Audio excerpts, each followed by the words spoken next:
Hi everybody, it's Hilary here from We Love Smart Keto, here to talk about, do I need to exercise on keto? So we're going to be talking about keto and exercise and whether the two are connected today. So how are you doing? Give me a like in the comments, give me a 1 if you're watching live, and a 2 if you're watching on the replay. That'd be really great. And as I said, we're going to be talking about keto and exercise. You know, we know in the traditional model of, if we're talking about weight loss, we know in the traditional model of weight loss that, you know, it's eat less, exercise more. And we know that that is a flawed model. Hi, Alex. Great to see you. Great to have you here on the stream today.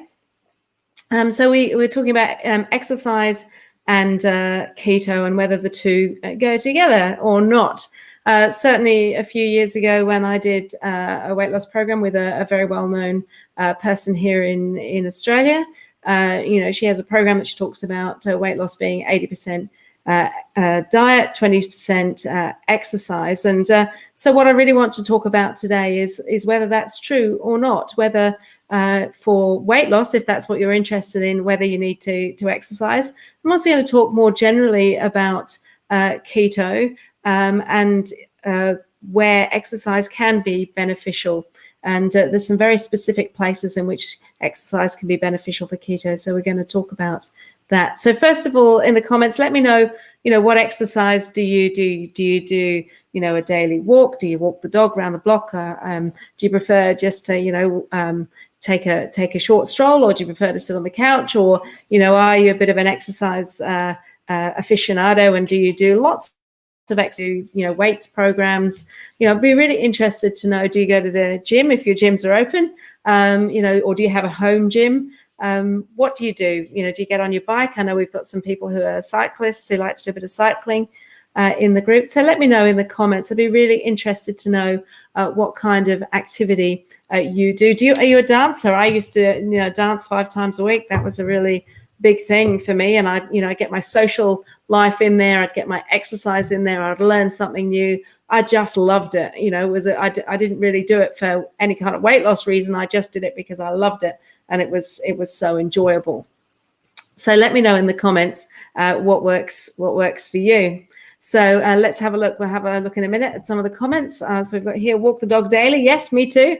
Go for a walk around the block a couple of times a week. That sounds great and really good for stress and relaxation by the sounds of it. That's I do mine in my lunch hour. Gives me, you know, a nice break, and the dog really enjoys it. He hates it if I go a different direction than I normally go. So we always have to do the same walk. Otherwise, he's only a little dog, but he digs his heels in and won't go any further.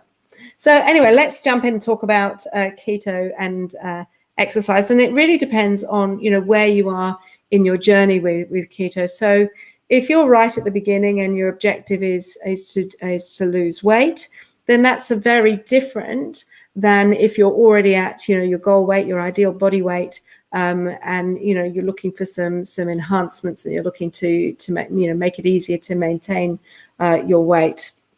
So let's have a chat about that. So as I said, you know, you're probably similar to me. You might have done programs where they said, you know, get up and move more. I did one program where, you know, basically it was an hour to an hour and a half of exercise 6 days a week. It was really hard to fit in. You know, it meant that I had to sacrifice some sleep to go and do it. So, you know, you're supposed to get at least 7 hours of sleep, and I definitely wasn't getting that because I was getting up early enough before work to be able to go and do that exercise.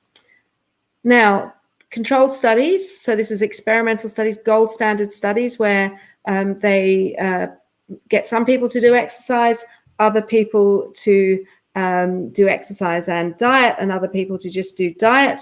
And they followed them for, I think, 3 months. And at the end of it, they looked at, you know, who'd had the better results. So basically everybody lost weight in that program. I think they were all women.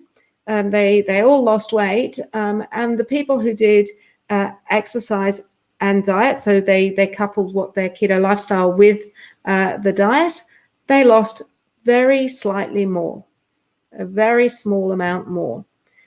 but really, it was a difference, but not really enough of a difference to make a difference, if you know what I mean. When you think about the other things that you're juggling, perhaps your sleep, your rest time, your time for relaxation. So the simple answer is that if your aim is to lose weight and you're on the keto lifestyle to do that, then you do not need to prioritize exercise. We used to say that losing weight was 80% what you put in your mouth and 20% exercise. I would say, rule of thumb, it's like 95% what you put in your mouth and 5%, that's very small difference at the margin, what you put in your mouth. So for those of you who hate exercise, what great news. Isn't that great news?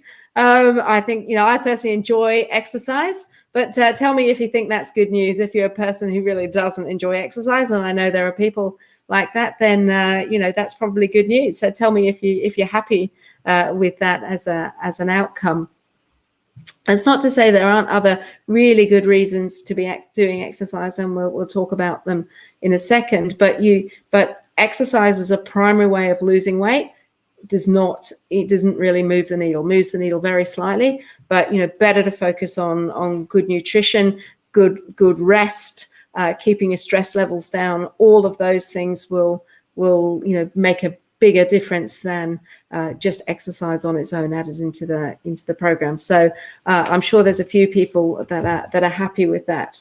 So what I would also say is that there are some benefits to exercise for keto, even when you're trying to lose weight. And one of those, as I've talked about before, is going for a walk, getting out in nature does wonders for your cortisol levels, for your stress levels, keeping those down. And we know that cortisol is a hormone that will prevent our insulin from being low, and so therefore prevents our system from resting, right? And what we want to do is to get our digestive system to rest a bit, for it to have a bit of a break. And one of the things that will help keep those cortisol levels low is, getting out in the fresh air, getting some vitamin D, very important, also very good for immunity, good for our digestive system, good for immunity. So it's not that on the keto lifestyle I'm saying, well, Hillary said you could be a couch potato, so I'm just going to sit on the sofa and watch my favorite Netflix show. Please don't misunderstand me. That's not what I'm saying. What I'm saying is that if your primary reason to go out and go for a walk around the block is in order to burn some calories, it's not going to do the trick. The reason to get up off the couch and go for a walk around the block is to get some sun on your face, get some vitamin D, made by your system. We make our own vitamin D. We can take tablets for it, but it's better to make our own. And then also to allow, if we take a sort of a gentle, repetitive walk, our spinal column actually will sort of make an automated process where that will also help with our digestion and helping keep our insulin levels low. And, we can enjoy the things that we're looking at. If you're in a rural or suburban area, you can enjoy the sound of the birds and look at the beautiful green trees. If you're in a more urban area, like I am, you can go and have a look at the houses and see what people are doing to their houses, and, start to dream about what house you might buy in the future, for example. So, and just, enjoy some relaxation that way. So if you're aiming to lose weight, then exercise is not important. But what is important is getting outdoors, doing some gentle walks, and enjoying being out in the outside world. So great news. So tell me if you think that's really great news. I'd be really interested to know. So the next thing that I'd like to talk to you about is if you're on weight maintenance. So if you're at your ideal body weight, and you are looking at how you can keep at that ideal body weight on the keto lifestyle, should be pretty simple. Your body has a feedback mechanism, but if you want to enhance that a little bit and give yourself a little bit of extra confidence, that is where exercise will come in. And the sort of exercise that we're talking about here is not gentle exercise, it's moderate exercise. So this is the sort of exercise where you're walking briskly or you're riding your bike and you can still chat. Maybe it's a little bit harder to chat, but not too hard. to chat. So, maybe you're walking along the street with a friend and you're chatting and you're a little bit out of breath. How it's always a bit harder if you're going up a hill or up a slope. It's always a bit harder to chat, but you can still chat because you want to tell your friend your story. Then that's the kind of moderate exercise that we're talking about. And I think the American recommendation, I think, is 150 minutes a week. So that's 2.5 hours. You can divvy that up in 5-minute slots, and you can do it all in one go if you want to. It doesn't matter as long as you get that exercise. That's the national recommendation, I believe. So you can get it any way that you want of that kind of moderate exercise. You can get it in really simple ways. The easiest way is actually just to, if you're driving somewhere, just park the vehicle a little bit further away and get out and walk, that extra few hundred yards. That's what I sometimes do. Or if you could, it's marginal, you could choose to take the vehicle, or you could choose to walk, as long as it's not too hot and you're safe, of course. That's also an important proviso. If you have a choice between taking the escalator or the travelator or walking up the stairs or, along the corridor, along the hall, then take the option that takes a little bit more energy. That's something that I have as a rule. We have underground metro stations here, and some of them are reasonably deep, and I will always walk up the escalator. There's no stairs. I will always walk up the escalator and take that extra opportunity to get a bit of incidental exercise in. Really important to do that. Just get all those little bits. So you can break that all up. Doesn't have to be in one big hit, and that will help with weight maintenance. So we've got a few things. Is there anything that you're going to do more of? You're going to do some more exercise, or you just feel a bit more relaxed? One of the things that I think is great news here for those of us that, we often hear, oh, I should go to the gym more, I should exercise more, I should do this, I should do that, is that you can just relax about that. You don't need to feel guilty. We don't need to should all over ourselves. So, for me, that's really great news. Personally, I do exercise 6 days a week. I get up in the morning and I do half an hour to an hour in the morning, and I do that because I enjoy it. I like to feel fit. At the moment, I do it on a Zoom class and with a trainer, because if there wasn't somebody live at the other end, I would not get up and do it. I need that incentive to do it. But I don't do it for weight management. I do it because I like it, and I love to feel fit. I love to feel that I can run for the bus if I need to run for the bus, and that I can do it. So, or that I can lift, a big bag out of the trunk of the car if I need to do that. I really enjoy, feeling strong and feeling fit, but I don't do it for the weight side. The one other thing that people often ask, and if you've got any questions about exercise and keto, please, I should have said at the beginning, please pop them in the chat, and we'll do our best to answer them. So if I don't answer them now, we'll answer them on chat a bit later. So even if you're watching on the replay, please do feel free to add in your questions. So the one other thing people say is, well, can I get my metabolic rate? Can I get the speed of my metabolic rate up with exercise so that I can, burn more energy? And the short answer is, it depends.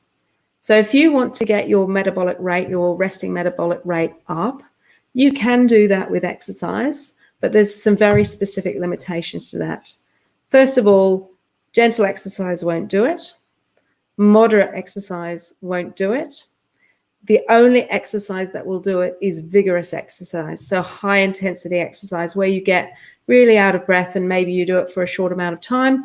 You do something like Tabata, where you exercise on for 20 seconds as hard as you possibly can, and then you have a rest for 10 to 30 seconds, and then you go again. That's a sort of an on-off type of thing. It's very hard to do, and particularly if you are just new to exercise and you're getting into your weight loss. Perhaps you've got sore joints because you're a bit inflamed from having eaten sugar, because sugar will, when you're overweight, the sugar will inflame your joints. So maybe you're a bit sore, or maybe you've got underlying injuries. I have terrible knees, and so I've struggled to jump just because I'll get injured again if I hurt my knees again, and then I won't be able to exercise at all. So, you know, if you've got some of those issues like pre-existing injuries, or your sore joints, or you're just not used to it, then that vigorous exercise can be really challenging. You know, and then you end up being so sore that you're like, I'm never going to move again, and I can't move for a week afterwards. You know, I don't know if this ever happened to you. It certainly has happened to me that I've gone in to do some exercise. I'm like, I'm feeling great today, and I go extra hard, and then, you know, I can't walk for a week because I'm so sore. That really defeats the purpose. So vigorous exercise where you get really out of breath and you can't talk, you know, which we can do for short bursts. We can't really do that for endurance. Then that will actually raise your resting metabolic rate. It will raise it for in the order of 4 hours, perhaps even a bit longer, but they've tested it for 4 hours, definitely does that for 4 hours. But it's temporary, you know, after a while it will be gone again. And the other thing is, if we're not fat adapted, what it will do is your body will say, you've exercised really hard, you need to eat some more. Okay, so it's wise at the beginning of being on keto is to focus on really doing the diet, eating the food, the keto relevant, keto friendly food well, and exercise is the second thing. When you're a bit further into it and you're already fat adapted, you know what will happen, you'll notice if you measure your blood glucose, is that after you've done some vigorous exercise, not so much, a little bit moderate exercise, but definitely after vigorous exercise, your blood glucose levels will rise. And that's because it's going off to your fat stores and going, I'm going to turn this into sugar, because obviously this body needs some sugar. So you can get some benefit from vigorous exercise, but it needs to be done wisely and at the appropriate time in your keto journey. And if you're used to exercise, you exercise a lot, go for it. But if you're just new in the journey, just relax, focus on the lifestyle, focus on getting some sleep, focus on, being calm and relaxed so that your cortisol levels stay low. And that will have as much benefit, more benefit than the exercise will. So we've talked about a few things here in the group. For some reason, I can't see questions today. I need to try and fix that. It's frustrating. Sometimes I can see some people's comments and not everybody's comments, but I'll see if I can sort that out a bit better. But I hope that's been useful for you. So all of you people, for your exercise junkies, go for it. Keep doing what you're doing. If that works for you, great. But for all of you people who feel, or the wonderful members who feel that, I think I ought to be doing a bit of exercise with the keto, but this is all enough for me at the first, just to learn this new way of eating. Absolutely fine. Completely relax. You're absolutely in the right place, exactly where you need to be right now. Go for a gentle stroll around the block. Enjoy walking the dog. Enjoy talking to your friend. Enjoy the scenery. And just relax. It's where you're at is exactly where you need to be. So I hope that's really helpful for you. I realized that it was a topic that we hadn't talked about before, and I thought it was a good time to come on and have a chat about keto and exercise. Just one more thing. Who is the winner this week in the group? It is yet again our wonderful Terry Hastings, who posts great things. So you're the winner of this week's voucher. We'll get that across to you. Terry, I think we have a little bit of a different contest next week where, we have some wonderful posters in the group, and I really want to encourage those people to keep going. And I also want to encourage, some of our newer members also to post. So we're going to have a new members contest this week. And so it'll be the new member who posts the most in the group and is helpful to everybody. And perhaps just post something really interesting. And that will be our winner next week, which we'll announce. So I hope you found this really helpful. Thank you to all our wonderful members. It's great to have you here, and we'll see you in the group soon. Bye.